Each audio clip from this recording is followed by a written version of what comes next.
เนาะขอแสดงความสมเสยกับศิลปินบุญอุ้มอินทวงศ์เนาะที่ว่าผ่านพ้นไปแล้วสำหรับบทเพลงบวนรายการต่อไปนี่จะเป็นรายการฟ้อนที่มีชื่อว่าดอกคายเสียงแคนเผ่าบงซึ่งแสดงโดยหมู่ยิงซ้ายประธานสำหรับบทฟ้อนดังกล่าวนี้เป็นบทฟ้อนที่สื่อเห็นถึงการดำรงชีวิตของชนเผ่ามงภายหลังที่ได้มีการเก็บเกี่ยวผลและปลูกสำเร็จเป็นที่เรียบร้อยแล้วหมู่บ่าวสาวก็ได้สวนกันไปเลาะลิ้นและก็มีการแนมเห็นดอกคายที่กำลังเบ่งบานสวยสดงดงามแบบธรรมชาติจนถึงภู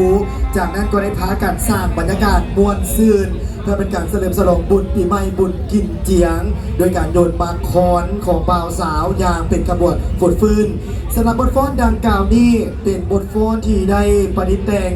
หรือว่าได้เป็นสร้างขึ้นโดยศิลปินดีเด่นคำแปงอินนาวงศ์และบุญปอนเสนาบนตรีประดิษฐ์ดนตรีโดยสมพงษ์ศรีสุวรรณวงศ์ซึ่งการแสดงดังกล่าวเป็นการแสดงที่สื่อให้เห็นถึงความสวยสดงดงาม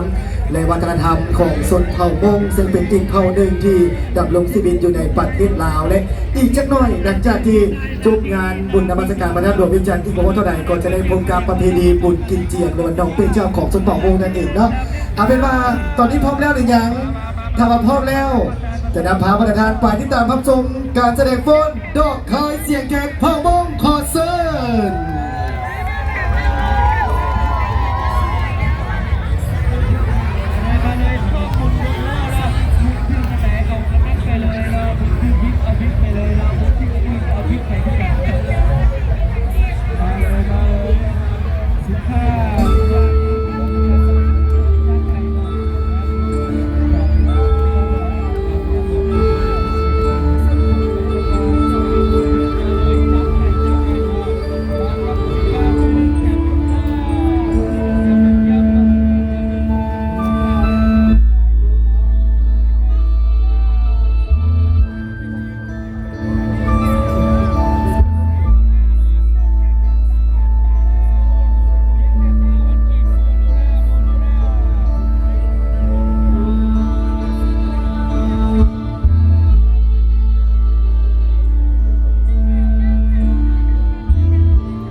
บานไปด้านก็เป็นบทฟ้อนงามๆที่มีสิบาดอกคายเสียงแคนเผ่ามุง